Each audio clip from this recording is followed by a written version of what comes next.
big welcome for Stella Kaltsidou.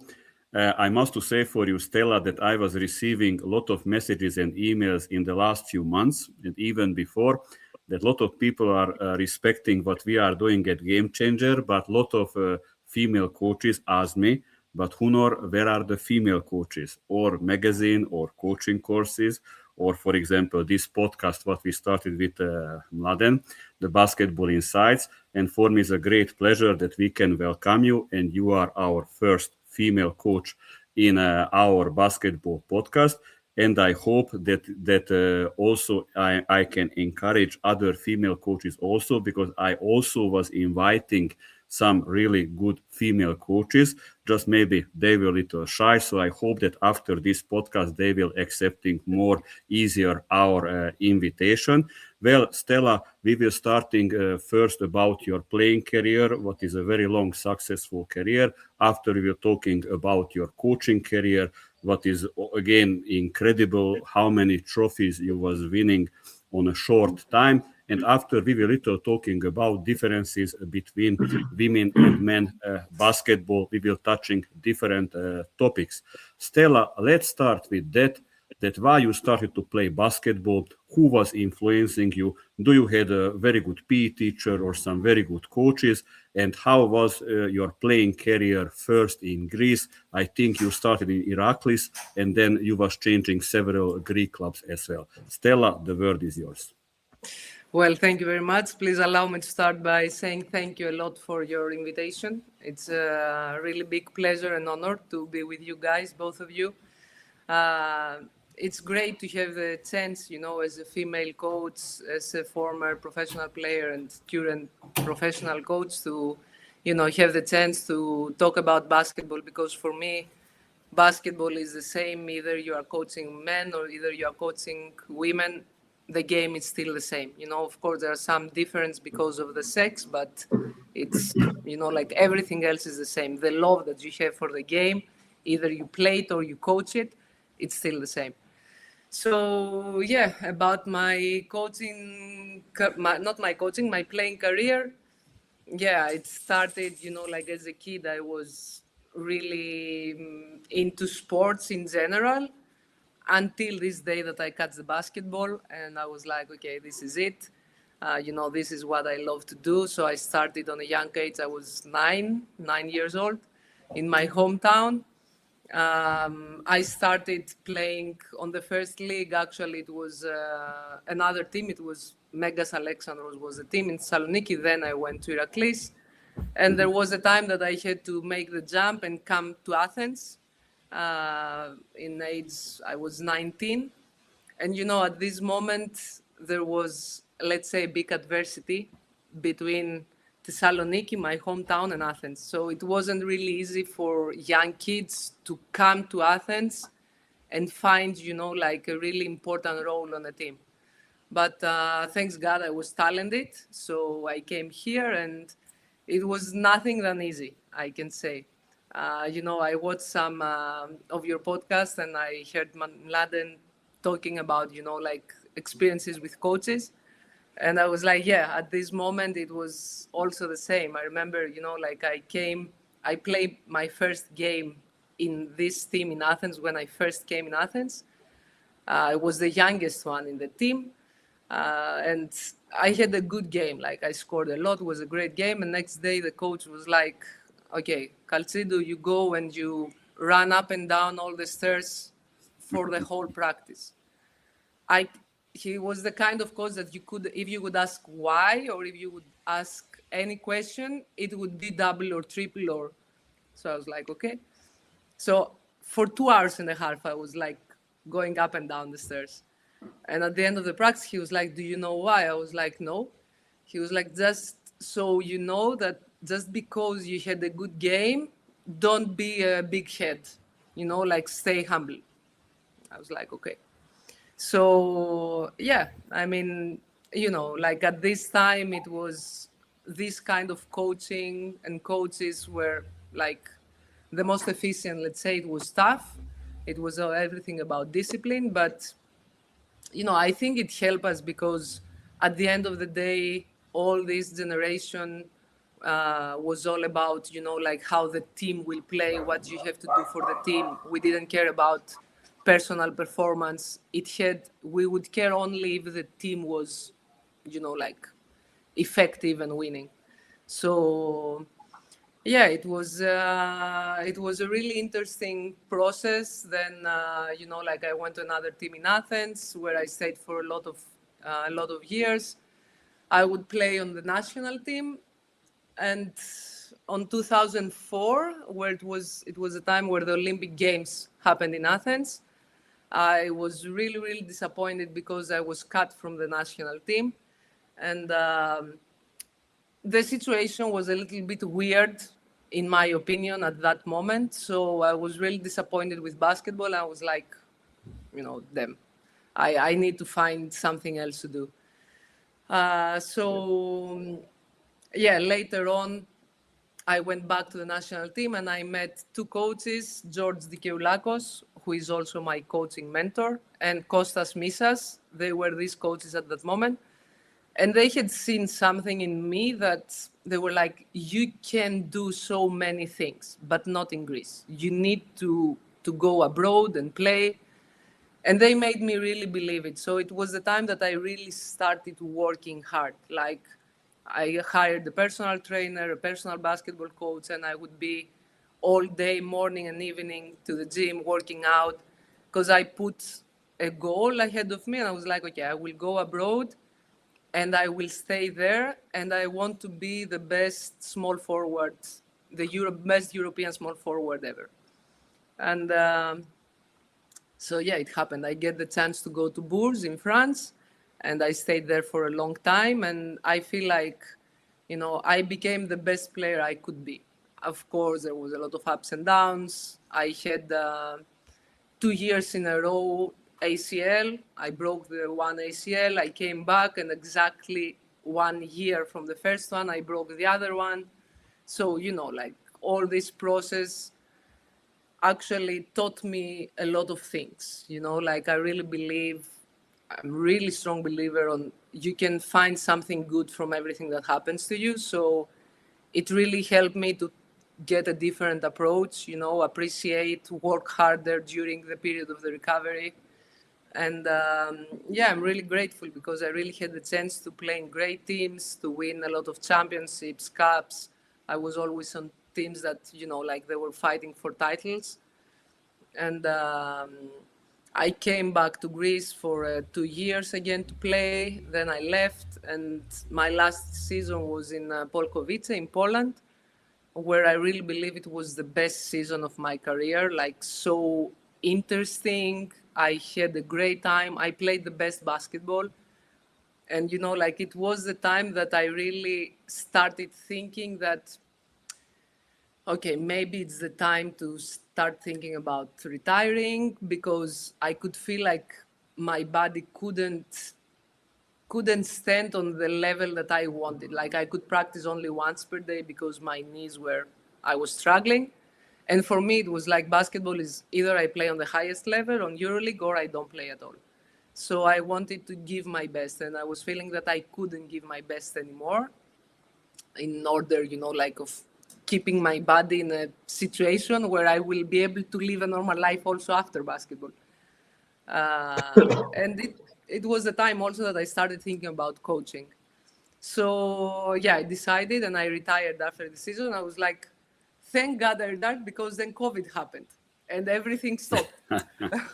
And I was like, okay, so it was a really good timing. So no, I was grateful. Like even with the national team, I lived great moments, like on 2017. Especially 2017, yes, Exactly. the fourth place. Yes. I was watching you. It was great for Greece. It was great. It was great, not only in terms of the result, but we had such an amazing team, like the chemistry and the atmosphere. Like we were enjoying everything. We went there without any expectation.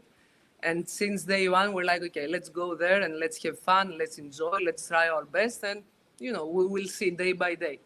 And we arrived, like fighting for a medal, which was huge. Like it's the highest position Greece ever took in a Eurobasket. So, yeah, I'm really grateful. I had a really, like filled full career in basketball, and I don't feel like I missed something. Okay, not WNBA. I had the chance Yes. to get drafted when I got injured, but then I got injured, so I lost the chance. But still, I don't feel like I'm missing something. We will going little back to France because we can say for our viewers that you was really lot of times winning the Greek league, the Greek national cup, and also this was you was doing with your French teams. Before I will just say one anecdote because I hope that also you will saying something interesting from your playing or coaching career later. But it's interesting what you mentioned that you get a punishment and that from that you was learning. And today in the modern time is not good the punishment with the players for sure. We need to find some kind of different ways.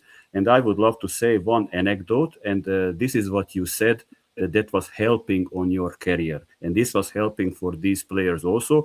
I started in women basketball, and I had a mentor who was before head coach in the Yugoslavian first league, and plus an old school coach. I was really learning a lot of from him, but also I saw that how he was working 30, 40 years ago. He continued this also with me as well. And we had very good teams in the club. And this group was always one of the best in Serbia in under 14, under 16, under 18. And we were expecting here several good senior players for our senior team. And he was very disciplined with them. We went for Hungary to play some friendly tournament, to play 2 games in Szeged, and then coming the girls in the morning, and half of the team almost sleeping. And the coach asking me, Hunor, what you think? Say me the names. I will not watching them. Who was maybe not sleeping? You know that not preparing for the friendly game. What was Yeah. around 12 o'clock, and I'm saying the names. And now look what we are doing. And we are going in a nice, very hall. Girls are very happy because we are abroad, plus they are young. And then the head coach is saying for them that, look, my job is that to take care about your energetic level.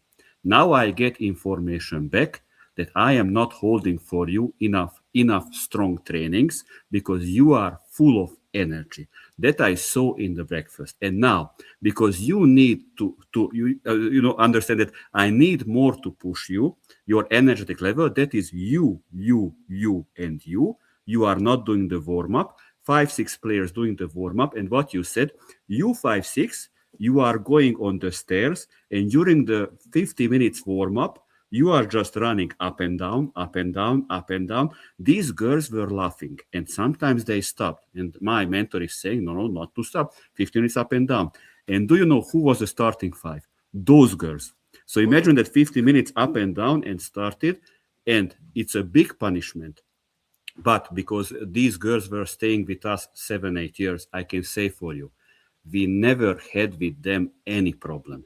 Any problem we never had. That maybe what you said, it's not nice what happened, but helped for them for their careers.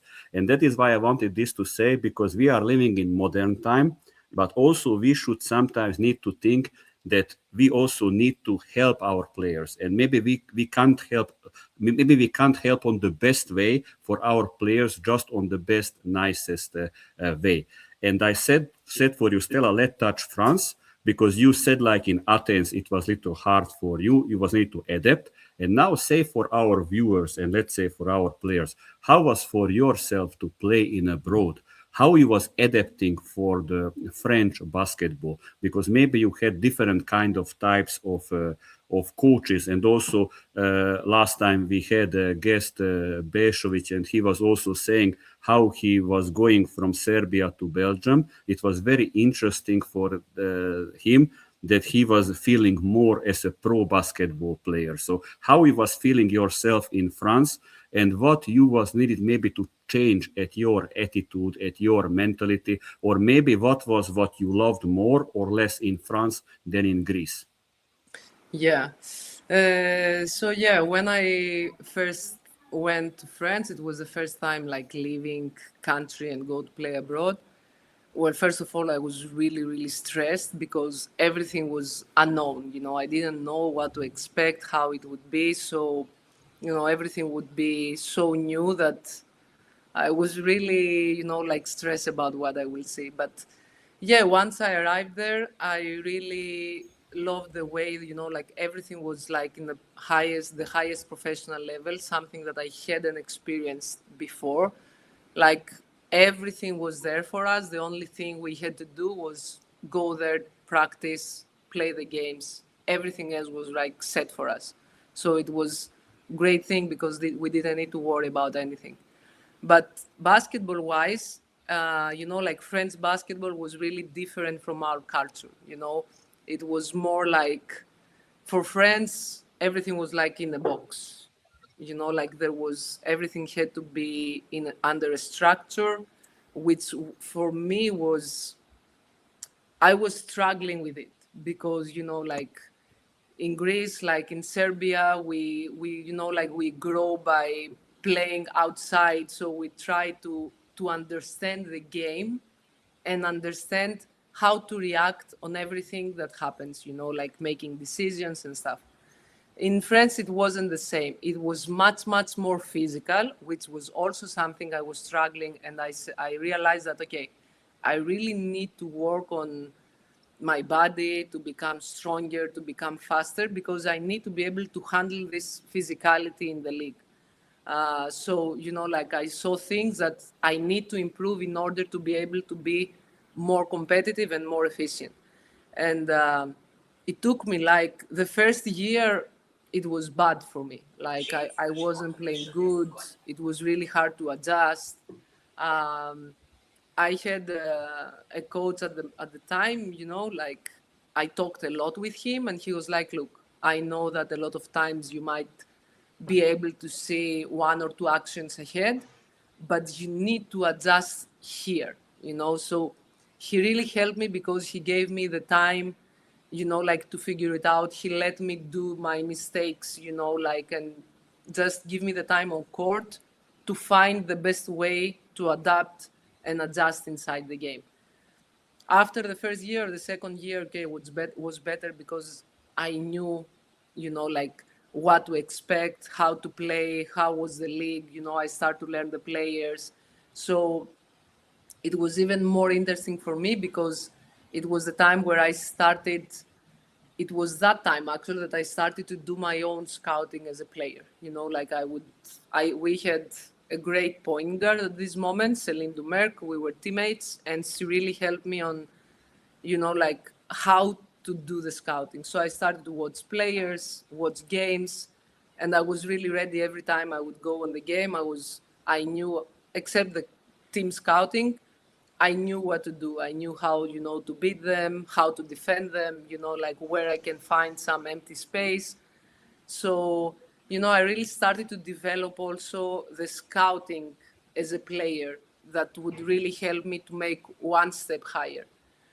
So it was something that I really kept for the rest of my career, and I saw it was great because, as a professional player, when you play on the highest level, just do the practice with the team. It's not enough. I feel like if you want to be the best, it's not enough. You need to work not only, on your body and your recovery, but also mentally to be prepared for the game. And I feel like do your own scouting, watch game, and know what to watch, because it's not just to watch the game, it's watch it with a specific, like focus on one thing. I think it really helped me to make one step higher and become a better player.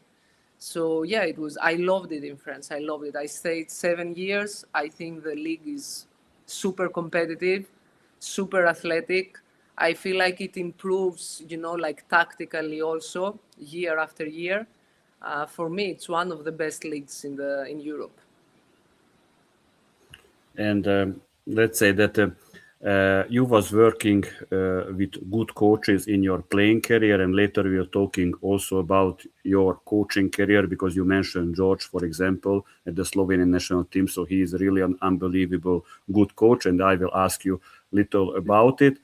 Now in your playing career, which coaches you can mention that they had the biggest influence in you, or in what kind of you said like mentally you need to be prepared. That is very important if the player is like self-solving problems,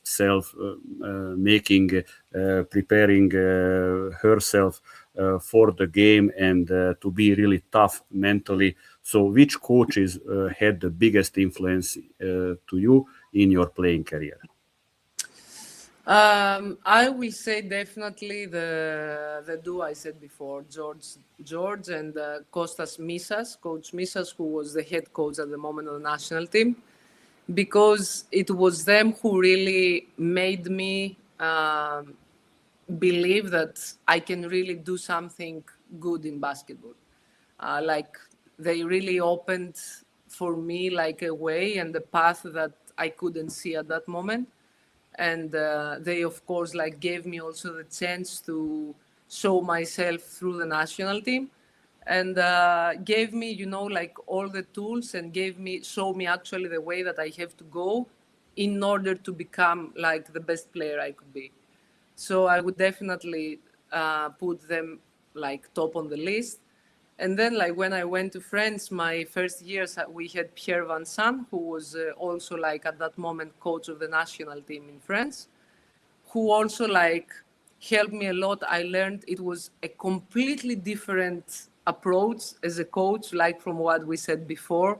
He was always like really calm, you know, like really, you could talk about anything with him. So it was, you know, like a lot of times I would talk with him. I was like, yes, but coach, sometimes you need to yell, you know, like sometimes you really need to push us, and, you know, like you know, like you cannot just always be kind, you know, like sometimes we need you to be harder. And he was like, no, no, no. I used to be like this, and I was getting crazy, and, you know, like I was losing my head, and I decided to change. I wasn't like this before, but now, you know, like everything is different. So I saw also this way that for me was something completely different from what I had learned until that moment. So yeah, I think I don't want to, you know, like forget someone, but these are, you know, like the coaches that comes first in my head from all my career. Of course, okay, like the first coach I had when I was 9 years old, who he, who taught me everything I know, you know, like he showed me how to shoot the ball. He saw something in me that he was like, okay, you are really talented. You need to play basketball. So I think because of him, you know, like I started to play the game.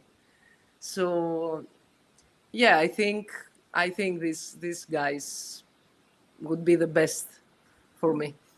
And slowly we will touching the topic that female coaches are working in men basketball as well as assistants and head coaches.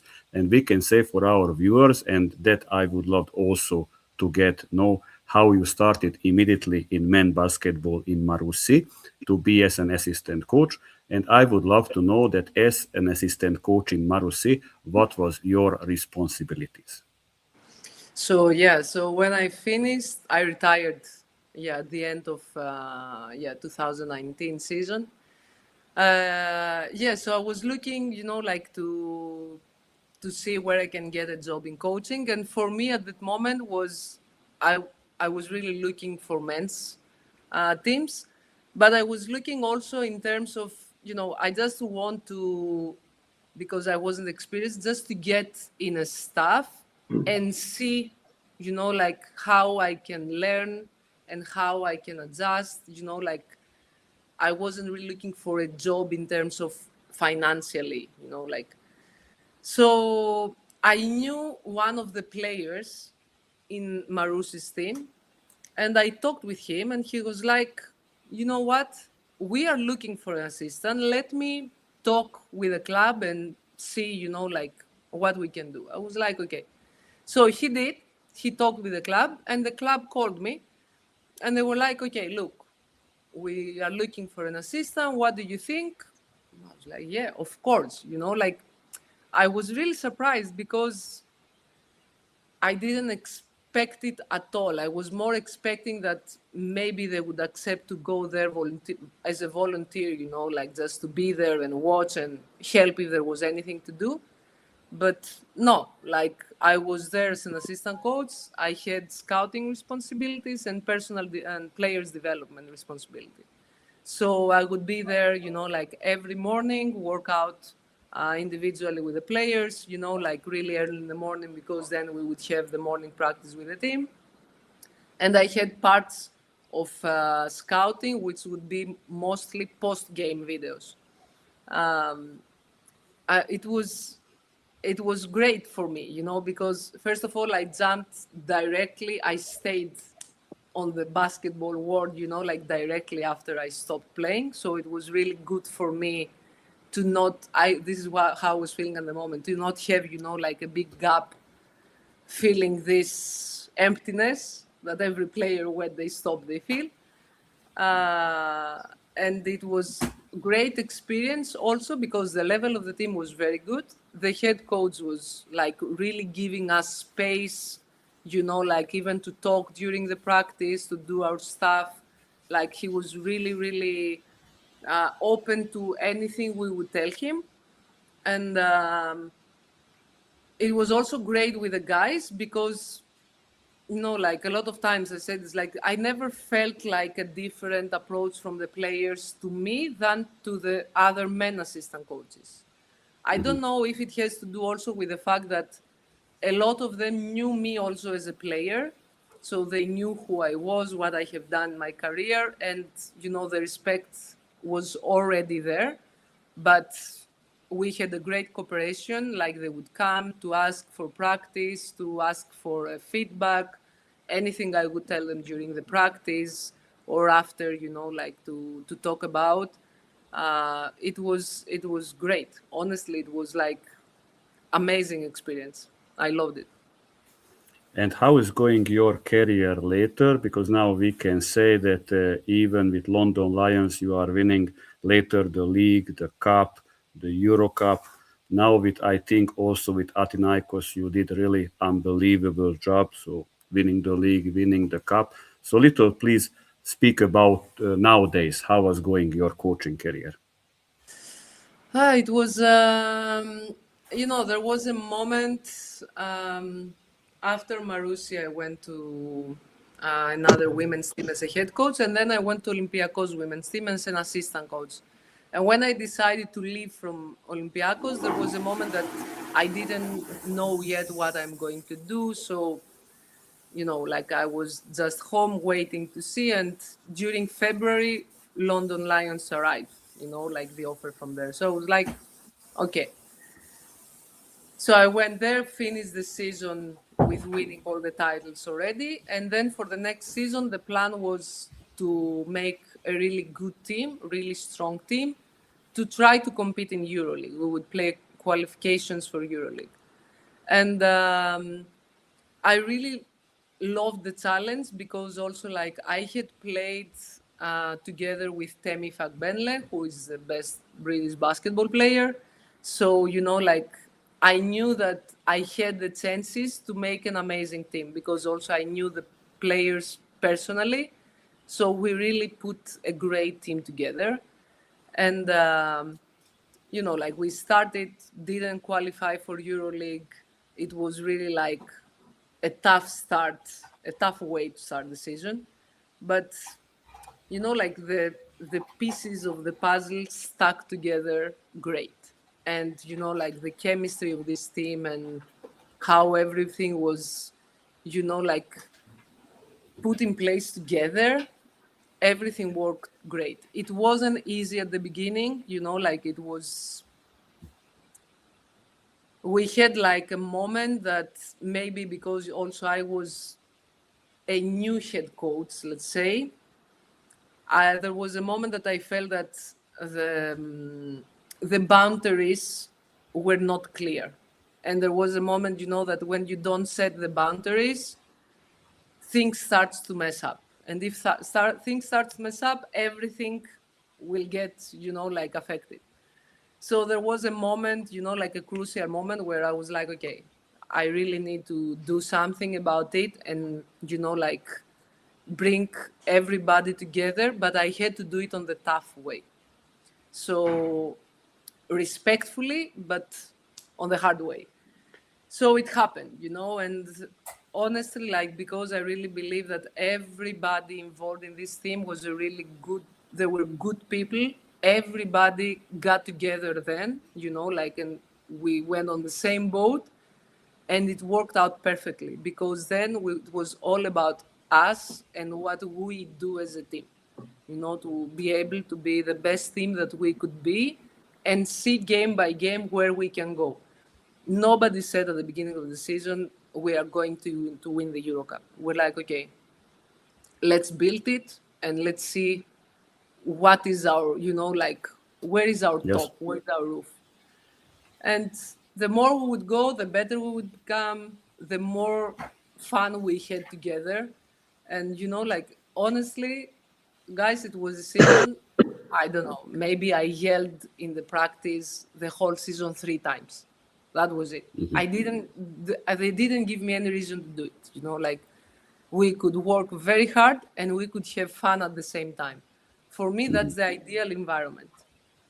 And you could see that on the court, like, you could see a team that they were playing for each other, like, they had fun. And this result to victories, and for Yes. me, this is the key. This is the key, like, if the team is good and you work hard and you enjoy what you are doing, this will bring success. If it's not the first year, it will be the second year or the third year. So yeah, we ended up, like, playing the final of EuroCup with a disadvantage because we lost the first game and by 7, and we had to go back home and win by 8.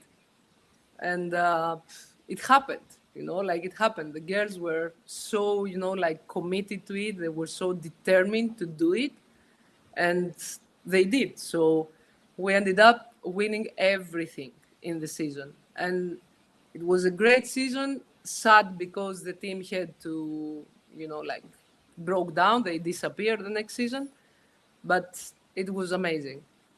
And yeah, after this, again, like, I was waiting a little bit to see what I would do. And Athinaikos came to me. They told me also that they had, like, a really good project, which for like, the standards of Greece was amazing, or like, wow, okay, that is interesting. So I really wanted to be a part of it. And like, we built this team this season, and yeah, like, the goal was to win everything in Greece and to arrive to the final of EuroCup. Like, if we could win, great, but the goal was get to the final. So yeah, like, it was interesting season. It was interesting season, not easy, because there were too many players, too many very good players, and like, with the rules also that few of them get to play in Greece, the rest needs to stay out, so we need to rotate. It was more or less something like the EuroLeague men's team, with the difference that the guys are playing like 80, 85 games per season, and we had to play 30, 35 max. So it's not easy to keep the players, let's say, happy. But yeah, it is what it is. At the end of the day, all the goals were achieved. Like, we won the cup, the championship, and we get to the final. On the details, we lost the EuroCup, but this is life. Like, Mersin was better than us. That's the truth. They played better, and they deserve to win the title. So yeah, it's I think it's a pretty interesting coaching career that it starts now. And I really hope that I will be able to keep it at the same level, because for me, that's the most, like, making one success like this, it can happen, but stay on this level and be able Yes. to bring it. That is the hardest. Yeah. So this is my goal, this is what I want, to be on the highest level and be able to, compete for the titles wherever I am. So let's see. My last question about your coaching career will be the next, and then we are going for some topics. So, how was for you to work again with George as an assistant in the Slovenian national team? I would love to know what we can know about George working ethic, how he's so successful on the women line, and also how was for you to be head coach of the British national team as well, how you are working different in the national team like on the club level. Yeah, so George, I remember when I got my first head coach team here in Greece in women's, I was in a medium, let's say, level team. He came to watch a couple of games. And okay, of course, we had like already a very good relationship because he was my coach on the national team.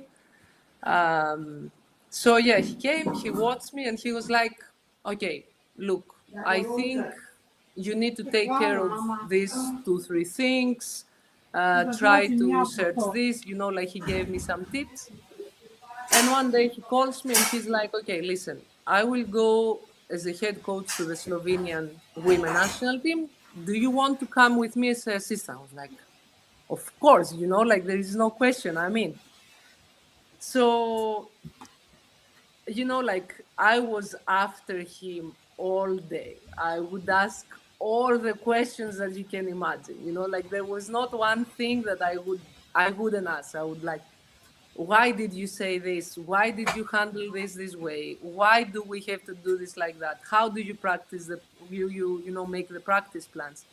I would ask anything, and I was always with a notebook. Even during the practice, maybe I would listen to him giving a feedback during the practice. And because, I didn't want to forget, I really like to have everything written, I would run, on the side to keep the notes. So, like he showed me how to prepare all the scouting, what to watch, how to watch, how to make, like the plans of the season, of the month, of the week, of the day, like I was really observing him. And for me, that was the best.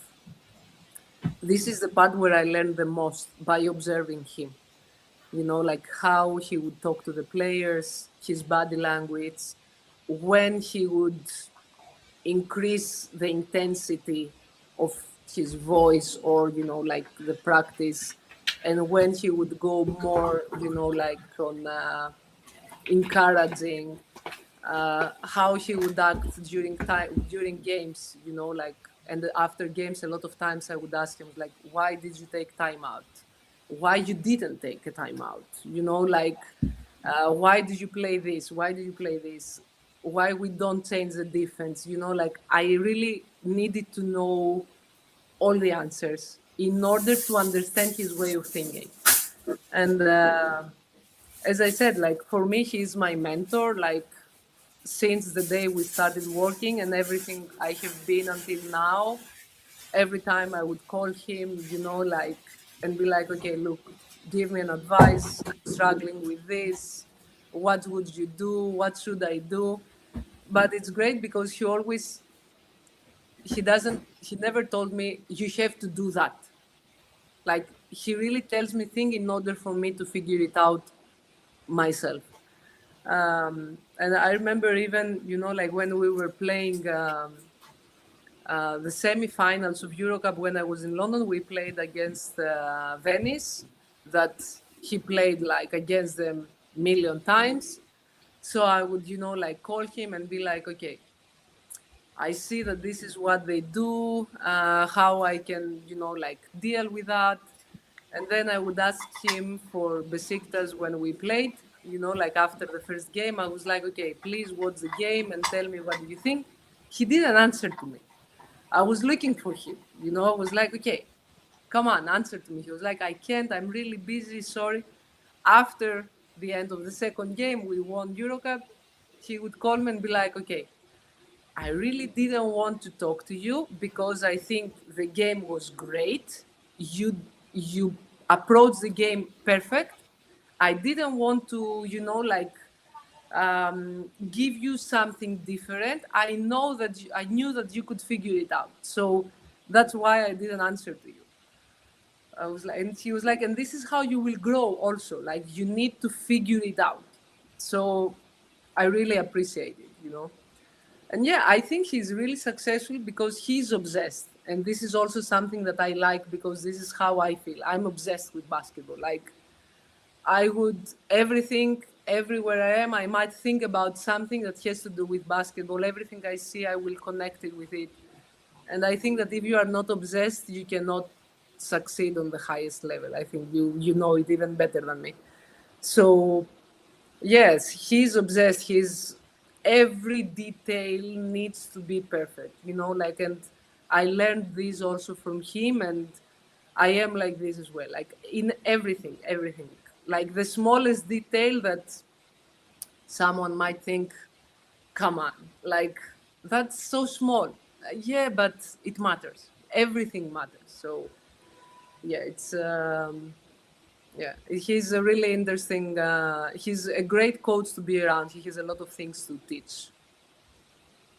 I am following him, especially when he was working. I think Skio, I think was that club. Those seasons I was following, and now we are opening the field for Mladen because now we are starting for some, let's say, maybe sensitive topics as well. First, little we were talking about differences between women and men basketball, and now let's start first with that topic. I will telling first what I am thinking, but then I'm letting you, Stella, to say what you are thinking as well. So how I was working in women and men basketball as well. We can say that the tendency is slowly starting in the west part of the world that female coaches are working as assistants and also head coaches. Even in men basketball, I was playing already against a female head coach, and I must to say that I have about this very positive thinking psychologically also, that some advantages maybe female coaches have when they are becoming even head coach in men basketball about respect of the players.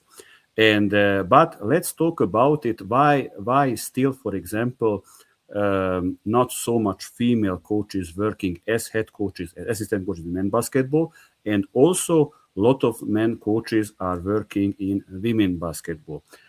I will say what I think, why that is the reason that even in women basketball are working many men head coaches.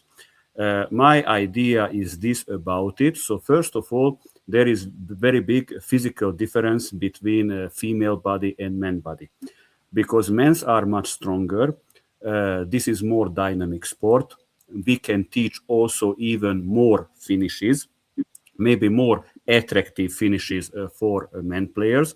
But I must to say that my experience in basketball, that players are more disciplined than men, that I can play more tactically together. The women players are more believing in a system, in a team. Men players also believing, but sometimes we need to let for them that little they can play selfish or little on their way to finish. And because of it, people who are leading the clubs, what they see. A men game is more intensity, maybe even more kind of type of finishes they have one-on-one than female players. And what they see, maybe more tactical things, more kind of finishes, bigger intensity. And the thinking is maybe that coaches who are working on the man line, maybe they are doing, let's say, much stronger, much harder basketball, more tactical, more technical elements. And then they would love to bring men coaches on the women line.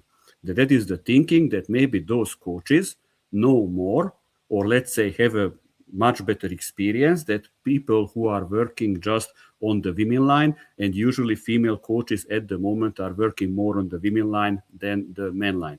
I think maybe this is one of the thinking, that maybe a lot of men coaches are on the women line. And about it, to say that female coaches in men basketball, how I said I was already playing against female coaches in men basketball. I think how is everything on the world, what is new, everybody is maybe a little afraid about it. Maybe this is the reason, but the tendency is this, that slowly female coaches getting chances on the highest level also as assistants.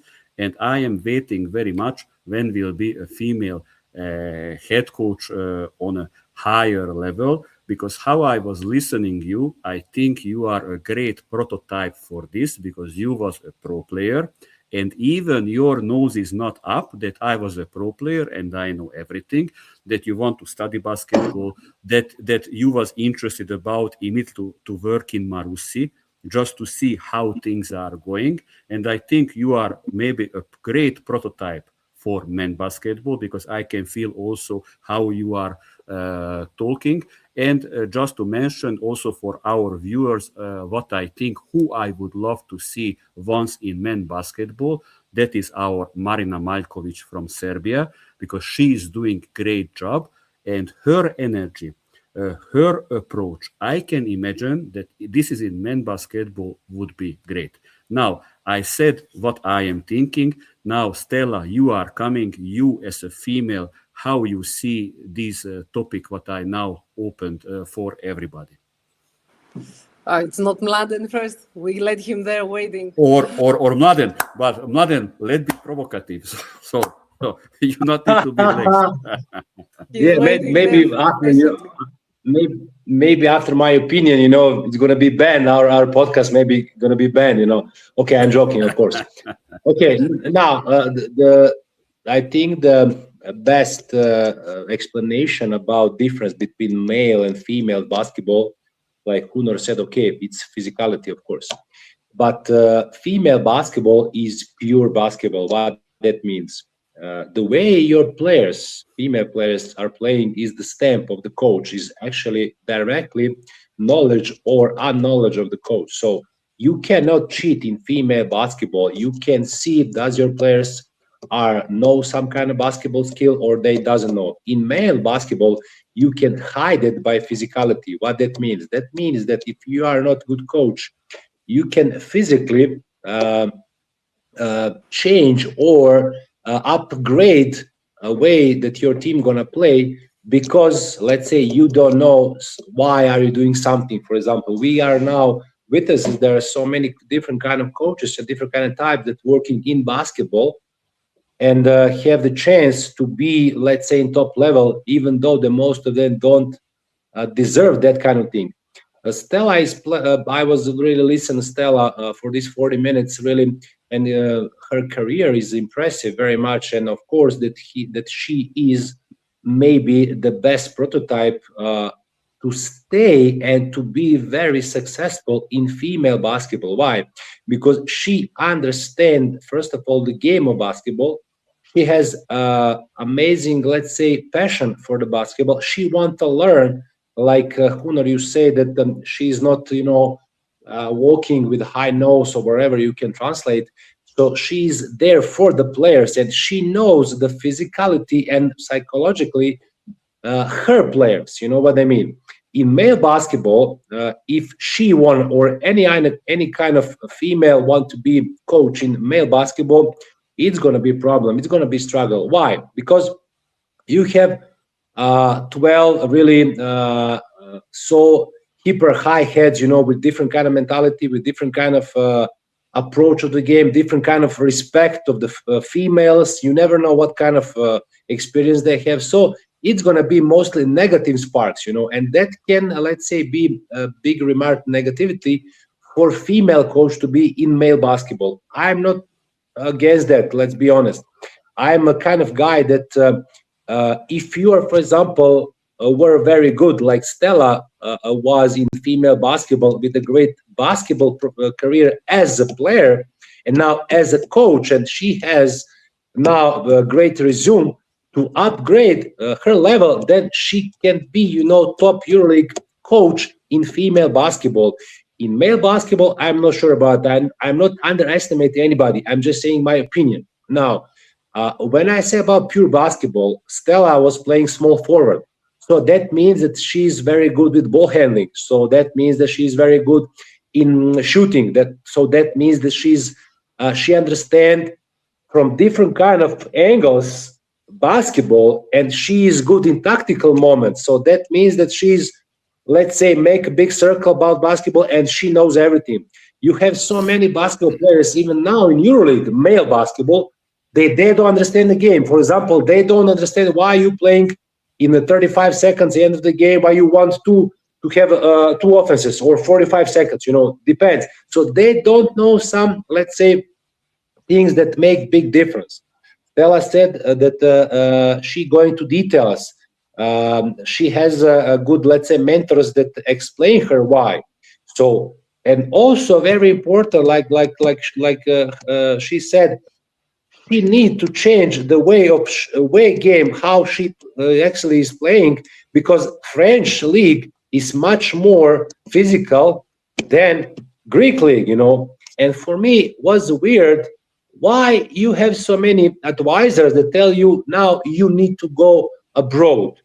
That means that you, let's say, overgrow your domestic league, and then when you come back, you're going to come back with even bigger experience, and you can bring something on the table new for national team, for the teams that you're going to be in top level in Greek, So that's my point of view. Of course, tactical.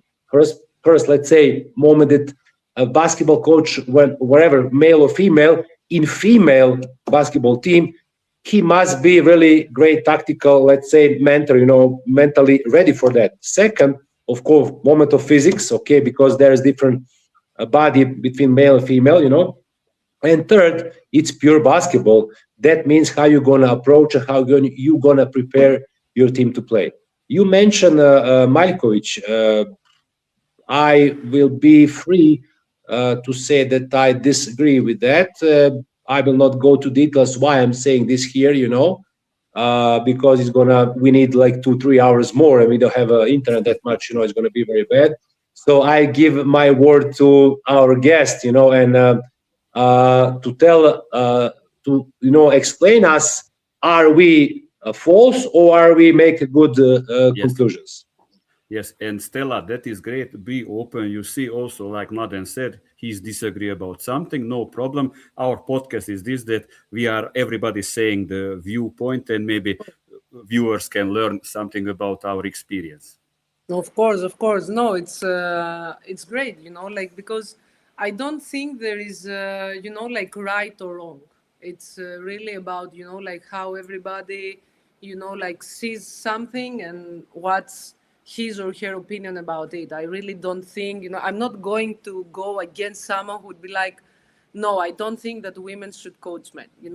That's fine. That's your opinion, and I respect it. There is no issue.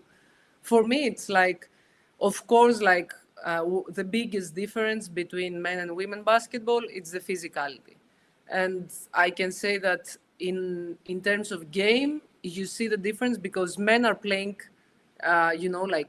over the rim because of their physicality, they're playing over the rim. Women mostly are playing under the rim. And I'm saying mostly because nowadays with the athleticism, you can see, yes, especially a lot of American players, they can even dunk the ball during games, so it starts, the physicality and the athleticism starts to grow in women's side as well. So for me, that's the basic difference. Other than that, as I said before, for me, the game is the same. I will really agree with both of you that you said that women players are so much more disciplined on the game plan and on the tactic. Like they will execute what the coach has asked. That's for sure. And you can see it like on every level, which I believe, like from what I have seen, that in a lot of men's team, not everyone, because we have seen also a lot of teams that they're coaches teams, that they will play more, let's say, with their personal talent. Isolation. Yes, isolation. One-on-one, open, but I believe also this might be also a part of the tactic, it can be, because if you have a player that is capable of killing everyone one-on-one, why you don't use it? Of course you will use it, and you will create exactly the right situation for this player to go to the basket or, to find an advantage.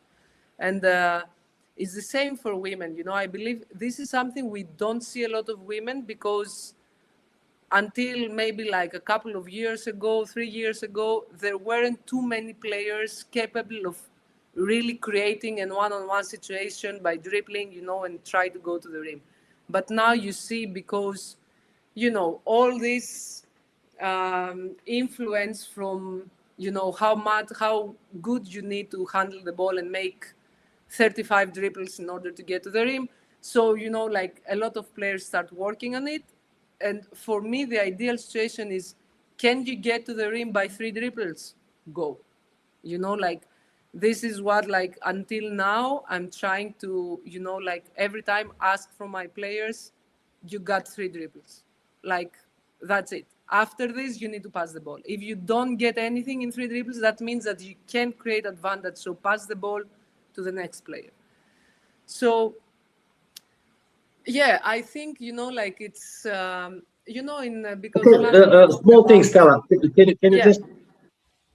Can you just tell me, sorry to interrupt you, about you mentioned one-on-one situation, which is very important. Okay, there is isolation things, of course, and there is now, let's say, a female basketball upgrade physical moment, of course, especially abroad when we talk about, okay, women NBA, something like that. But you play pure basketball, right? And you can play one-on-one, you can play pick and roll, right? So you understand the game, so you involve all five players, let's say, in the situation. So you follow, let's say, some kind of, I cannot say tactic, but some kind of pattern that should be. So you basically, like in male basketball, you read the defense, right?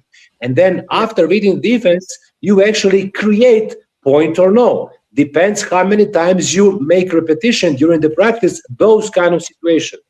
So why I'm saying this, because my opinion is, I didn't say that I'm against females to be in male basketball teams. No, I'm just saying that really to be able to be, let's say, a first coach or even assistant coach in a big ego, like I will put this way, in male basketball, it's kind of tough and rough, So that's why I'm saying I respect those females that they wanna, let's say, bring something new or accept the challenge, like you done. You said that you've been in the beginning in Maroussi as assistant coach. So of course you have some kind of good and bad experience. You cannot tell me that everything was great, because like we said, there is a lot of ups and downs.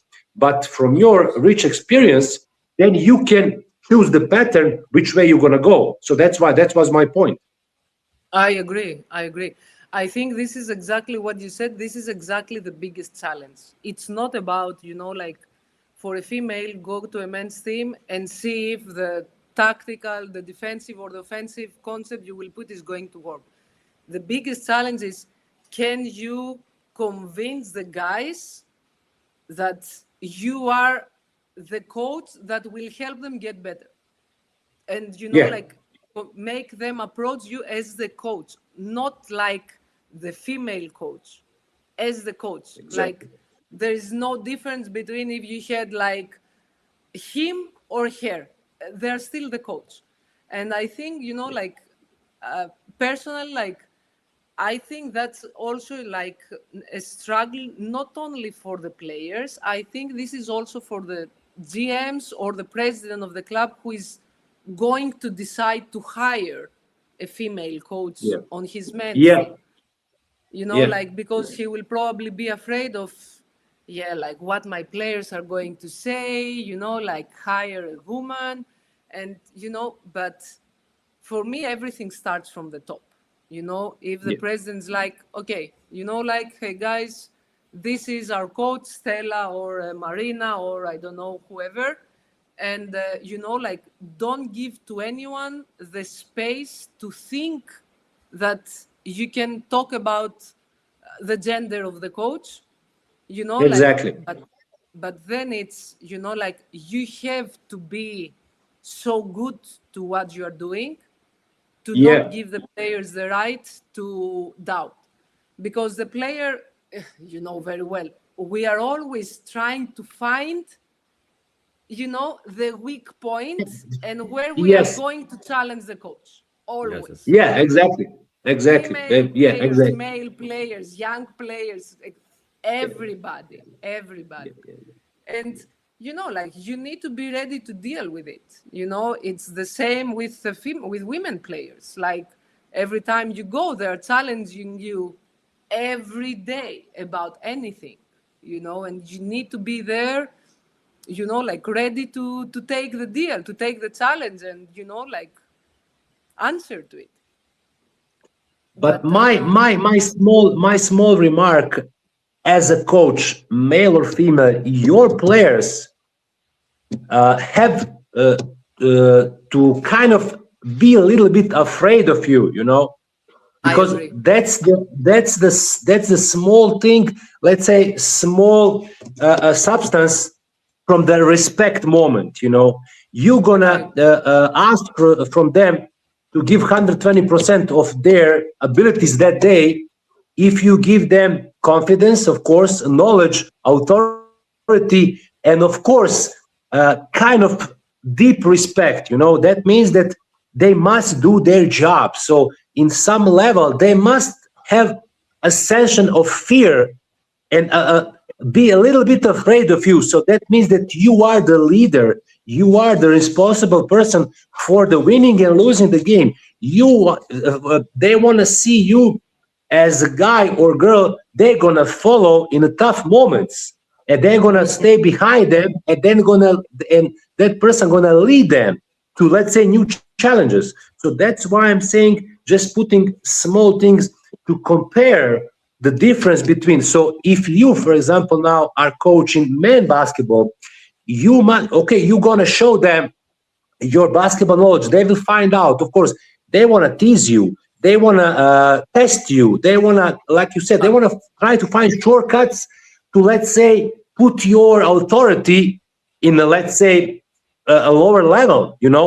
So you're gonna show them from your, let's say, point of view, your knowledge, your authority, your standpoint, and your stamp. Why are you following some kind of philosophy? And if you give them those kind of things in the beginning, you will not have a problem in the end. So that's my point. So I'm saying they must have, female or male, some kind of fear or some kind of, to be a little bit afraid of you. For men to be a coach in female basketball team is also tough. Why? Because that's a different gender. You never know what kind of emotions they're gonna build: hate, love, respect, whatever. So you must be more sensitive with females as a coach than with the males. It's kind of different approach, and you must, let's say, be able, I'm not saying chameleon, but you must change your, let's say, I'm not saying tactics, your approach in all angles of the basketball, because it's a females, it's kind of, let's say, more emotional, more vulnerable. They need maybe sometimes more support, more understanding. You must find shortcuts to ask them to give 100% for them. That's my personal opinion. I never work with the females, so I'm not maybe guy who can give my the best explanation about it, but I have certain my opinion about that. Why you should be ready 120% to be a female coach as a man, then 100% as a man to be a basketball coach in the man team. So that's for me kind of little difference, of course, who's making big things on the floor directly. I absolutely agree with this. I agree that like players need to have an amount of fear for the head coach, and this comes from this deep respect, and this comes from, I think, like how the coach will handle this situation where a player will challenge the authority, and like how, like what's your non-negotiables in order of, like attitude and, like all these kind of things, like putting the standards and not go over the standards. What are the rules for everybody? Everybody follow the rules, period. What are the rules? Exactly. Just follow. Exactly. So I think that, like this is also a matter of, like character and how, like confident you are and what kind of leader you are, like I feel like, you know, like it's something that you have it or you are building it, but, you know, like it's this kind of moments that you need to, you know, like step up against whoever try to challenge these limits. And I really believe, like you said, once you do this and you do it early, and especially if you do it with your best player, then everything sets, you know, like on the right place. Yeah, I will say also, like I will add on actually what you said about, you know, like also one difficulty that the men coaches are dealing with the women players is, I will not say that he needs to be more sensitive, because women also needs, you know, like authority and boundaries, maybe even more than men. Maybe even more than men, they need boundaries. But what women do need more is more conversation. Like they need to know. Often to praise. It was nice, great. Whole training. Yeah, not only this, not only, you know, like offer to praise, but also, you know, like explanation. We need to understand why this is happening, bad or good. We need to know why. I remember one thing Coach Misas was telling us is that, and I will agree, not 100%, because there are some exceptions, but I will agree in a really big amount. Women need to feel good to play basketball. Men are playing basketball to feel good. So yes. I think that this is like a 95% truth.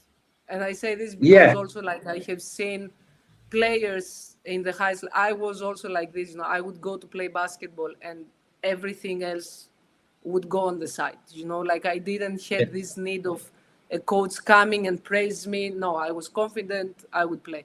And I know a lot of players on the highest level who are not affected by anything else around. They just get on the court, they play the best they can, you know, and then everything else will come after again. But I think that 95%, it explains very well the main difference of men and women's psychology.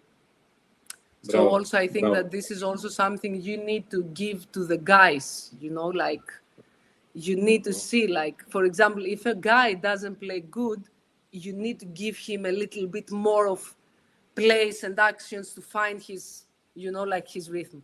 If a woman doesn't play good, you need to take her out and talk to her, you know, like, and see what is going on, you know, like how I can help you deal with it. Maybe something I can tell you, you know, like I think that this is also like the second main difference. One is the physicality, and I think the second one is this.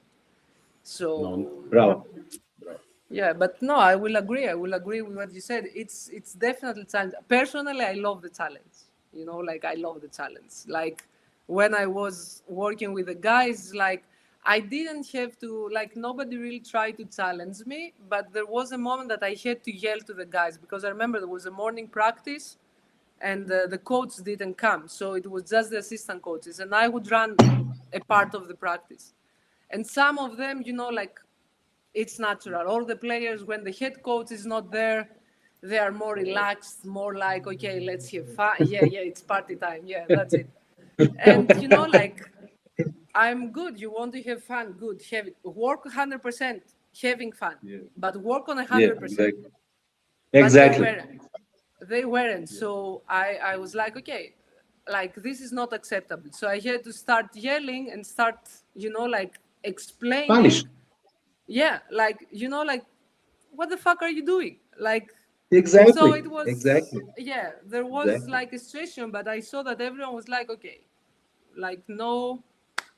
That's it. We go. We start working. You know, but it's like it's challenging. But I mean, when you are, you know, like I think when you want to be on the highest level, everybody goes after the challenge, right? Yes. Exactly. Well, you're right. You're completely right. You know, for example, like me and Hunor, you know, like a good cup and a bad cup. Hunor is a good cup, I have bad cup. You know, I always want, you know, to. You know, that's amazing, you know. So I want to be okay. I am mean motherfucker. Hunor is good, you know. So that's kind of way that we are working, you know. That's a great combination, though. You need both. Exactly. That's the thing. That Exactly. every coach needs both sides. You need to have exactly. just the balance. Exactly. But usually the Yeah, bad guy you need to win the game. Always the bad guy win the games, and always the bad guy take the prom queen to the prom, so it's like that. But I was also on the court as a point guard. I was always following my coach. So what you are saying, I was a player also, like what the coach is saying, I'm doing. and there were other bad guys who were winning the game instead of me. And how I was listening you, now I'm waiting your reaction on this, because I was saying, you mentioned you too, like when a man is working on the women's side. And I think also a female coach, when going to the men team, need to do some tricks. And I am telling you what kind of tricks I'm doing, because when I started to work with my mentor, I was thinking first that he is coming from really old times and he's not following modern times. And he said for me so strict things that everything is still happening. And here is one thing, what I'm feeling in every women team when I'm entering. So when I am entering, there will be some players who will not like me, that even I not arrived, they not know who I am. I said nothing, just they see me. Let's see, for example, maybe they loved very much their head coach. And then maybe because of this new guy, our head coach who we like, he is not staying. Or he is coming from this country, from that country. Or I was hearing something like this and that. And I learned from my mentor that this at females, maybe I can't change it. Maybe this will be during the whole season. I can just work on it. And then I'm telling for you openly what I'm doing with women teams when I'm arriving. I am trying first to organize team buildings. Maybe that to make it often, weekly. Sometimes I'm doing team building that also I am attending, also I'm competing. Maybe I am in something very good that maybe they are appreciating, or maybe I know I am really bad and I want to laugh on me, maybe to have better atmosphere, better relationship. But now coming, the most important thing about was talking also Fabio Fossati in our podcast, that I want from the first second until the last second, until I am that club, that I am taking care about them. And I am thinking about everything, not just basketball tactic, but how they are studying, what are their job, what are their dreams. And what you said, Stella, that we needed to talk more with women players, with men players. And I am doing this because I think this is what we were talking about, like females in men basketball, that maybe they are accepting me faster. And what Mladen said, that maybe there are some problems in the beginning, but the end will be good. But I think this is the best when as soon as possible you can somehow that those women players, they are accepting you. And that is why maybe many coaches who are coming from the men's side, men line on the women line, if they are not accepting, not understanding this, they want to change. And this is maybe coming to a problems, because very hard to change people's personality. And really, I can say also that for me, sometimes I had teams that was very easy to work in that kind of case. But I had some teams that it was really hard, because I was feeling that maybe somehow they are not accepting me. And then it's very hard, because you said, Stella, very important, the team cohesion. So that is why if we are almost the whole team recruiting, or just the half team because locals are staying and coming import players, then we need to be very careful what kind of type of personality players are coming to our team. Absolutely. Because that is the best when it's together. I don't know what you think about this, Stella, what I said, that can happen, that a female player maybe not accepting the coach and even not know who is he, and even just what I was talking about. What is your reaction on this, for example, as a female? I agree. It can happen, like it's this, like first impression and first feeling that we can get, that it can be, like if it's negative, it can be hard to change our mind, And I can tell you that when I went to London during the season, the first time, like they had just fired a coach who was in the club for, I don't know, so many years. So many years. He almost raised all the players, like they were with him since they were really young kids until, you know, like they were grown adult professional players. And you could feel already the vibe that why is this change? And, you know, like we feel so comfortable because also like anything, you know, it's not easy to go out of your comfort zone. You know, like it's not easy to accept anything new, especially for women. It's a little bit, you know, like you have these doubts. So I felt that when I went there, I could feel this defensive attitude from anyone. They didn't know me, but they were defensive because like, who are you who came here to take the spot of this guy who has raised us, you know? So, you know, like for me, I was like, okay, I knew this coach, I knew what he has done before, you know, like I really had to, you know, like I felt that was the right thing to do. And this, I was feeling to praise his job and what it means and make clear that I'm not here to be compared. I'm not here because like this is the club's decision and we need to start learning each other, you know, like the way that I want you to learn who am I need the time to learn you guys, and you have to learn only one person. I have to learn 12 of you. So, you know, like I really try to take the time to make individual conversations with each one of them and, you know, like try to get a little bit more connected. But I wanted to say this, like I was thinking about it while you said it before. You know, like the second year in London when we built this completely new team and,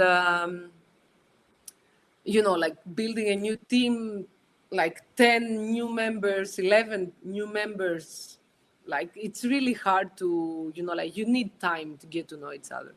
So we went for the preseason in Slovenia. And our GM had a great idea. I loved it. Like every night for like 1 hour after dinner, we had a meeting of storytelling. And we said like, everyone would prepare like the story of their life. Some of it was like free. If you wanted to make also like a PowerPoint presentation with anything you like, you know, like pictures from your holidays, your family, your career, anything, it was really free. You could talk about anything you wanted to share. Like there was no pressure, personal, basketball, anything you would like. At the beginning, you know, like when we first talked about it, I was like, I don't know if they're going to share anything because we don't know each other, you know, like how comfortable they will feel like sharing personal stuff. I was amazed. Yeah. I was amazed from how many things, personal things, everybody shared. Like we would be there every night. We set an hour from the beginning. We would be there for 3 hours every night. And we would be like, okay, guys, we need to stop. We need to go. You need to sleep. We have practice in the morning. And they would talk, all of us, the staff, the players. And it was I was keeping notes for every player, you know, like important. It helped me so much to get to know things, to get to know also, to understand, because then I would go and look on my notes. Why is she reacting like this? I knew what to talk about with her. It helped me incredibly to make, you know, like a small diagram of their personality from only what they wanted to share. And I was like, that's a great idea, actually, you know, because also it helps the players to get to know each other. Exactly. You know, that's a very good thing because it gives you a great way how to approach each of them, you know, and what you can expect from them, you know. Exactly. It was great. I think it's great and I really wanted to share, you know, like if coaches, like you have the chance to do it. And for us, it was great because we were in preseason, we were in a hotel, you know, like we were all together because I wanted to have the team all together 24 hours, you know, to get interactive, you know, and stuff like this. But to get knowing each other better. Exactly. But except this, having this storytelling each night, it made demonstration, like they went, they prepared it, they will start talking between them. And then, like you can also see, like how they will explain their story. There were a lot of them most of them actually, they made PowerPoint presentations with pictures of them. They were kids, family, vacations. Just a little bit of basketball was there. That was impressive. Yeah, Just a little bit of basketball. Yes. It was mostly about their personal life. yeah, And yeah, it's a great way. It's a great idea to yeah. do it. It helps so much. Then it helps you a lot, because then you can see who are the shy person, who can be, let's say, mean motherfucker, who can you give the ball, who can hit the opponent player in some kind of, let's say, half dirty way, who can, that's a great approach. Okay, now my topic, sorry, Hunor, if I interrupt you, but just one thing, very important for me to know. Now, you mentioned that you have torn UCL on your knee, right? Yeah, so both. That you have big injury, right? So can you explain me from female, let's say, state of point, how much time you need to recover and what kind of injuries, let's say, of course, similar like we, of course, but do you need more time to recover? Because let's say your body, in a way of tendon, a way of bone structure and everything, it's kind of different than a male. Can you tell us about that? How difficult was that for you? And how long, let's say, last that kind of period that you can back in your previous form and your previous way of playing? Yeah, I can tell you now. Okay, I will tell you about my personal experience, because I cannot say about, if this is like this for everyone or not. I think, like because of the hormones we have, some things can happen even faster. But the thing is that because of the shape of of the body, of the female body, and because the hips are larger, that's the anatomy, it's much more like often for female to turn the ACL. Like it's much more. Yeah. More chances for the female to break the ACL than the guys. And I remember that when I got injured the first time, like I was going on one direction and my knee turned, so like I was injured. And I was talking with a surgeon, and he told me that, like, because I was worried, I was like, can you tell me, like there is chances that, because I had heard that at that moment they were saying if you get injured on one knee, maybe then you have a lot of chances to get injured on the other knee as well. Yeah. And he was like, yeah, they are saying this, but he told me that by anatomy, like my ACL was more vertical than it should be.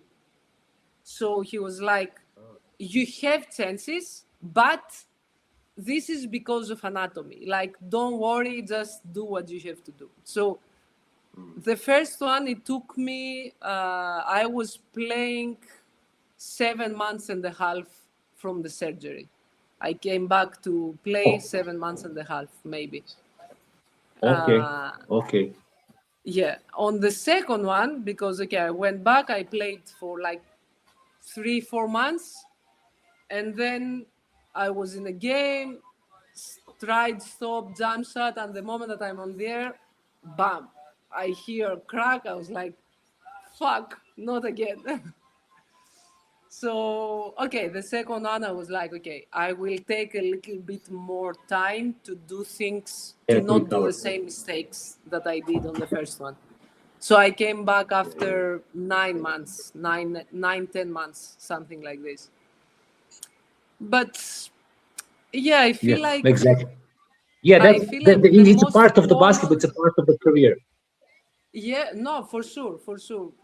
I don't know if there exists any player nowadays that doesn't have at least one serious injury in their career. The way that the game is now, it's so fast, it's physical. And more games. like more games, so many more games. You change the one court to the other, one court to the other. Like, it's not easy. Okay, the body at some moment will be like, okay, you don't want to recover correctly. Now you will be forced to recover completely. You know, like, it's a part of Exactly. it. But we also must emphasize there is so many overrated coaches that also making big problems for the players to come back earlier or to re-injure them again. So that's also my stated point, because those kind of coaches actually make huge bad difference between good player and let's say role player. So that's very important to say. That's why I'm saying I give you green light, and I really expect you to be in top level national team in your country, Greece, and top EuroLeague team. So that's why I ask you so many different things, because you can now understand, does your player actually lie you, or she really has Yeah. some kind of problem, or she just don't want to play. So then you're gonna know what kind of reaction you're gonna have appoint her. So that's very important, because that's what I'm saying. You see and you approach a game of basketball in so many different angles. Yeah. Yeah, no, I think this what you say it's really important, Like, I remember from my playing experience, I had a lot of different teammates, and I have seen this so much, like players who would be like, would never say that they are in pain, but they would go over the limit, that it was not good to not say it, because like you are injuring Exactly. yourself and you are going to stay out for a month instead of staying out for 3 days. And then we had players Yeah. who would, with the first, like small pain, would be like, oh, I can't, I'm out. So you really, I feel like, I don't know, I feel like now it comes from the experience of the player. I can more or less understand, after also observing the players for some time, Exactly. who is, like overreacting, who is, like sometimes holding too much, because like you need to Exactly. have a balance. And what I'm saying to the players every time is that nobody knows your body better than you. And, like this is what is going to take you. You need to take care of it, but you cannot, like stay out every time, I don't know, you have a small pain. You need to understand what is the limit and what is good and bad. So yeah, Yeah. sometimes maybe you will estimate it on the wrong way, but you want, like Exactly. at some moment you will get to know what this player is about. Yeah. Yeah. Okay. Well, then I would love just to say one thing, because Stella, you mentioned that how was this storytelling was efficient with your players. Then I'm saying something what is also interesting for coaches and maybe a little funny on some kind of way, because you had George as your mentor, and from my mentor I was on 9 years always asking what you said, why this, why that, and I want to see the answer. And I also saw how he's solving sometimes tricky way problems. In one women team, I had problem during the season that I was feeling like players, okay, in every team is minimum 2 groups, that players are not like each of other, and how I should need somehow, because we are coming from the Balkan, how I should need then to provocate that this to go out, that they are at least talking about it, because they are not talking about it. And then I was thinking, because we were having also these, what you said, storytelling, a little sitting sometimes beside the trainings. And then I said for them that today we will voting for some things. We need to choose some people in the team, not the captain of the team, but something, some responsibilities. And I said 3 serious things, what is they can think like, I'm really interested about it. And then coming the 4th thing. And then with serious face, I'm saying, okay, now we need to choose who is the most beautiful player in the team.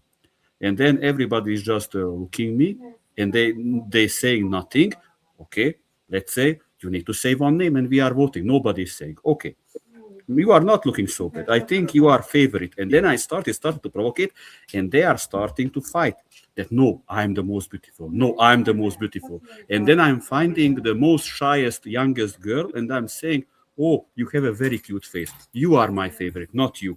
And then happened that this provocation somehow was going out, and after was this solving that I saw immediately who hates who, but on that way very much. And then I get some back information how I need to do some practices, because in Serbia I learned in the warm-up what I can do when 2-3 players are hate each of other, and then what practices we are doing that one player depending on the other player, and then somehow we are trying this to solve. So I just wanted to say this provocative talking is maybe not so nice, but from my mentor I was learning that kind of solving techniques, and it was for me also first time I did. He not did something like this, but something similar.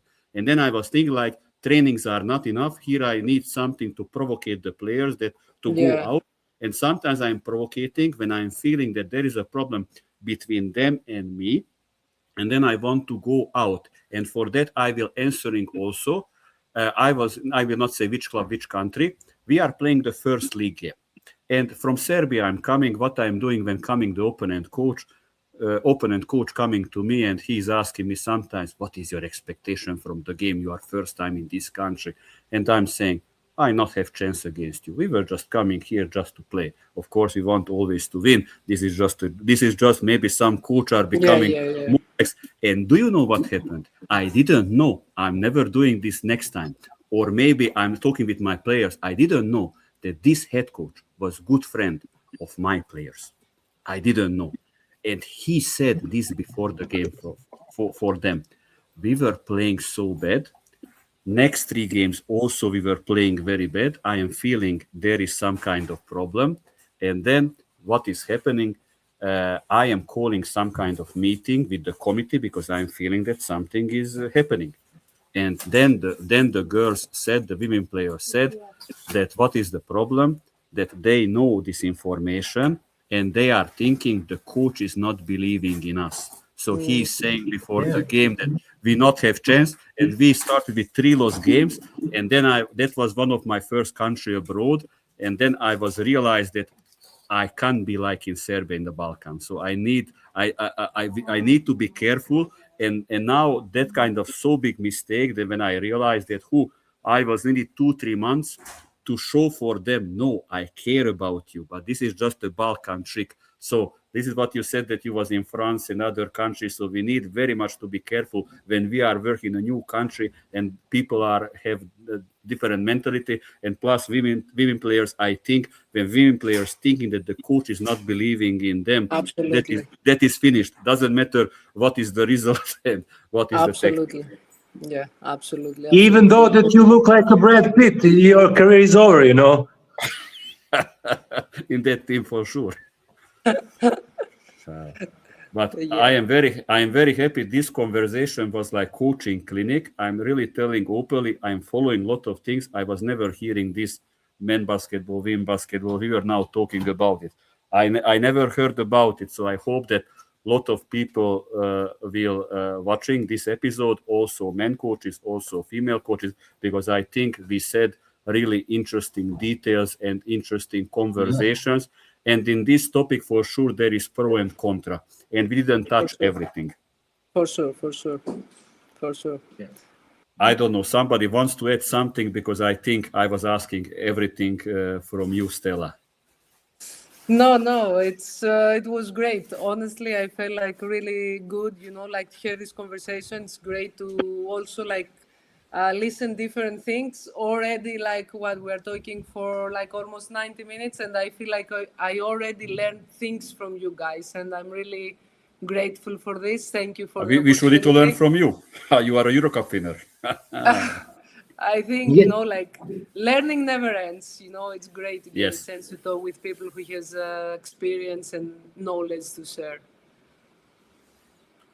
My opinion is, as long as you are ready to learn and listen people around you, that means that you're going to work on yourself. If you think that you know everything, I think that you become history, Of course, that you need to have, let's say, your way how to approach problems and how to approach situations that are very good. Okay, we listen so many examples that some kind of thing is working on some team and maybe the same thing wouldn't work on the other team, so that means that you need to, let's say, be ready to adjust in all kind of different situations.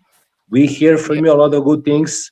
Like you said, for me, very important thing that you say is men are playing basketball to feel good.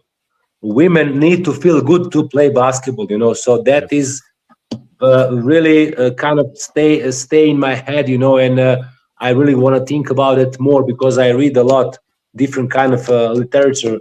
So I want to just say that we really have a great time with you, talking to you and share our experience with you. So I'm really happy to speak open with somebody who play in top level like you are, and change our opinions, in different kind of ways. So thank you, Stella.